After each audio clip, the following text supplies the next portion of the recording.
Hello, welcome back. Hope you're doing very well. I've been using the Roland SP404 Mark II quite a bit recently, and a really nice technique on that is to sample a scale from a synthesizer and then chop up the individual notes and put them on pads so that you can play it as an instrument. Basically, it's a sort of a way of having a polyphonic, it's sampled instrument on something like the SP404. And that made me think about ways we could do similar things on the Force. And I think using the different layers in a drum program, we might be able to come up with a way of making some really interesting ARPs, but sample based ARPs. Not key groups. We'll get to how it's going to work in a second. I've never tried this before, so I thought it'd be fun to just try it on camera and see if it worked. So the only thing I've done in preparation to this is create. If you look at the screen here, I'm just checking. Yeah, that's all working. If you look at the screen, I've got four plug-in tracks, and basically I've got an E minor scale, just playing single notes, one octave of single notes, and I've got four tracks because we've got four layers on the drum pads in the drum program, and I've got four different slightly sounding patches here. They're not vastly different. What I did was pick four sounds that sound different, but I think will complement each other. You'll see why that makes sense in a second. So this is the first one, a little pluck sound. Second one, third one, fourth one.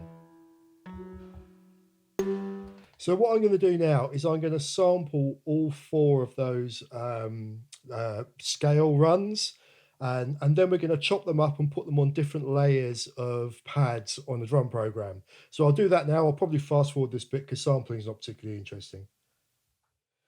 Okay, I'm back. I've done the sampling, and we're in the sample editor now, and you can see I'm not going to normalize these yet because I don't know what I want to do with the volumes. We'll get to that in a second.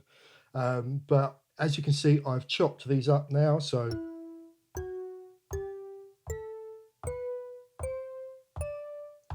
we've got our individual hits, and I labelled all of these tracks, the four tracks A, B, C, and D. So what I'm going to do now is export these slices as individual samples, and that will give them. So this is track A, so we will get A1, A2, A3, which will make it quite easy to keep track of where we are and what we're doing. So I'm going to do that now. So I'm going to press Shift and Convert, and I'm going to change this to new program with new samples. I want to crop the samples, but I don't want a new track. I just want them to go into the memory. So I'll untick that and press do it, and it's now exported those samples as individual slices. I'm now going to do that for the other three tracks, and I'll come back in a second.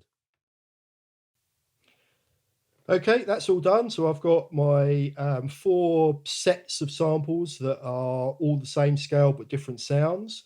So what I'm going to do now is create a drum track. We're going to go to note mode, and I'm going to select this note here. So what we're now going to do is go into the track edit section, and we're going to apply four different layers of samples to each pad. So we've got 8 pads, 8 notes in this octave. So we go to track edit, select this pad here, and then go to samples. So for layer 1, what I'm going to do is put, so our first sound was sound A. So if we look at the samples here, I've got A1, which is our first sound. So then I'm going to go to layer 2, and I'm going to put our second sound. So we need to go down to B and put B1 on. Then we're going to go to layer 3. Same thing again, but we want our third sound, which is C1. And then our fourth layer, exactly the same, with D1. So we've now got 4 samples of different sounds, but the same note on that one pad. I'm now going to do that with all of the other pads, repeat the process, and again, I'll come back in a second. Okay, that's all done. So just to show you what I've done here, if we select our first pad, you can see on layer 1, we've got A, which is our first sound. So we've got A1, layer 2 is B1, Layer 3, excuse me, layer 3 is C1, and layer 4 is D1. So those are our 4 notes or 4 sounds all stacked on different layers. So what we're going to do now is go to the global tab of the track edit menu. Now, by default, the layer play section, which is what controls these layers, is set to velocity. And what that means is a different layer or a different one of those 4 samples will play depending on how hard you hit the pads. We're going to change that and put it on random. And that means every time you hit the pad, it will fire off one of these layers at random, which means we should get a different sound each time we play the pad. So let's just see if it works. Yep, works nicely. So my thinking of this is if we create an arpeggio with these pads here, and as it's playing through, we'll get different. It will evolve all the time because each time the notes cycle through the arpeggio, we'll get a different sample. So it should sound quite nice. It might not. I've not tried this before. Let's give it a go. I'm just going to save the project. So now we've done that, this is the other thing that's nice about this. So this is our drum track here. These are our 4 plugin tracks. We can now delete them. We don't need them anymore. I'm having faith this is going to work. So I'm going to get rid of those tracks. So obviously if you do this way, you've now got rid of 4 plugin tracks which you can use for something else, which is another benefit of it. Okay, let's create a clip and record something in. See how it sounds. So record arm. I'm going to put the metronome on. See how this sounds.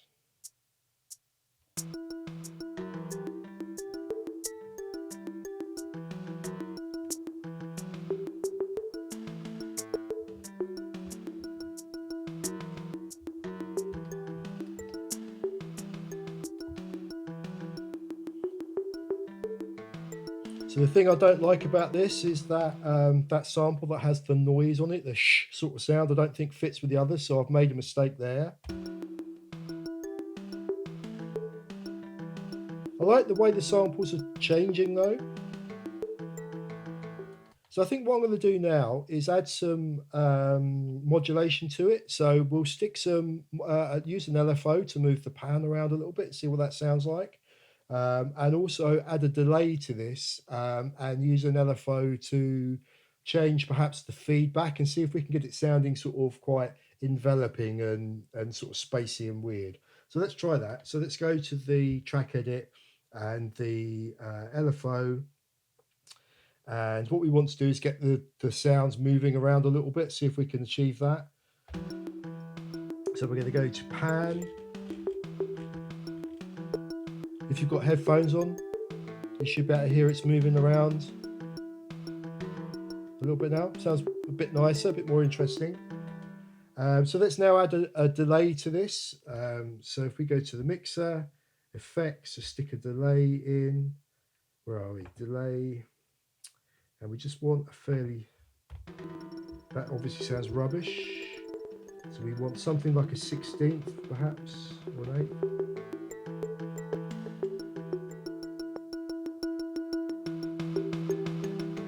Not like that. Let's see what happens when we bring the feedback up a little bit.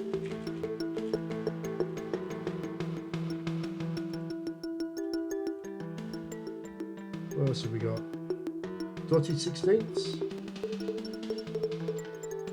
Don't think that works. That sounds all right. Bring the mix down a little bit. Okay, I quite like that. So what we're going to do now is use an LFO to bring the mix in and out a little bit and see if we can get some evolution going there as well. So to do that, we're going to go to the macros tab and then the envelope follower. And what we're going to do is add a new thing or a new kind of target for this to point at. So we go to our track and then we go to insert 3, which is our delay effect. And then we go down to mix. And then we're going to say envelope source LFO. And let's try sample and hold and see what happens here. So what this should do is as the sequence is playing, it will just randomly add more mix to the delay, which should change and move the way the delay is working with the samples. Turn it on.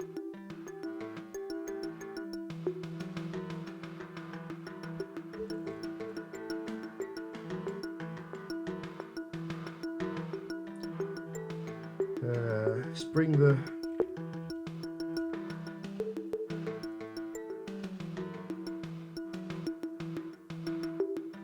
so if we go back to the mixer, we should be able to see the mix moving on the, yeah, we can see here the mix is changing.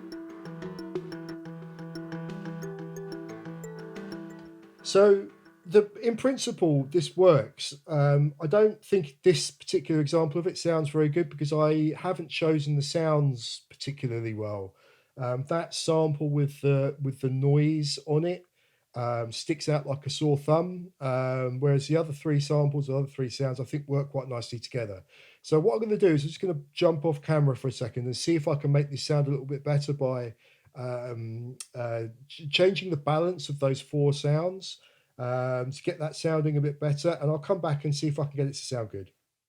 Okay, I'm back. I think it does sound a little bit better now. So I've done a number of things. I haven't changed any of the samples because I made that mistake, so I'm going to stick with it. So this is what it sounds like now.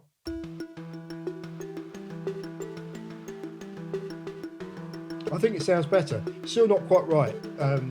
All of the sounds don't quite work together. So there are a couple of things I did to make it sound a bit better to try and rescue this.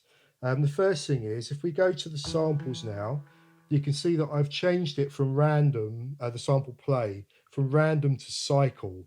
Now what that means in this mode is every time you play that pad, it will cycle through the four sample layers. And so it will go 1, 2, 3, 4 each time you play it. And I did that because I think with all of those pads firing random samples every time, there was too much change. There was too much randomness going on, which made it not have a groove, not sound quite right.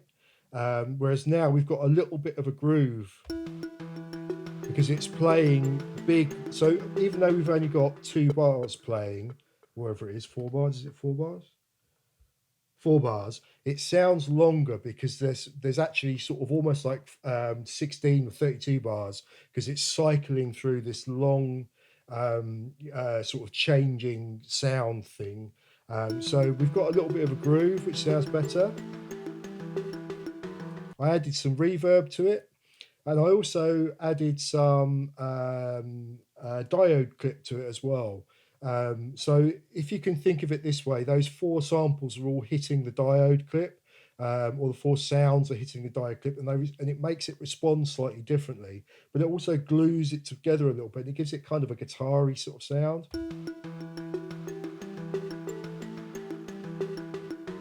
So I think that sounds better than it did sort of 5 minutes ago at the start. So as I said, I hadn't tried this before. I did this all on camera. My conclusion is this as a technique is really good. It definitely works. You just need to put more thought into the 4 sounds that you sample to make sure they really work together well. That, for me, the big mistake was having that one sample that had the noise in it, the shh kind of noise, because that completely stuck out and it didn't work with the other 4. I think also what I would probably do as well is go into some of those sample layers and just a few of them reverse the sample. So you got just a little bit of a rhythmic change as well, and possibly use automation, sorry, not automation, probability on some of the notes as well. But the thing I've learned from doing this is it's really good to have the random function on the sample layers is very powerful. But if you've got too much of it going on, it loses coherence and you just get basically a messy noise. So the cycle setting might be better in this instance. If it's going to be quite front and center, you probably want a bit more coherence, which is brought by the cycling because our ears latch onto the cycle and it makes more sense. But as a principle or as a technique, I think there's promise in this, and I'll probably be exploring it more and using it more. Also, I don't think there's a way of doing this any other way on the Force as well, which is just makes it interesting on its own. Anyway, that's it. Thanks very much for watching as ever. I hope it was useful, and I will see you in the next one. Thanks. Bye.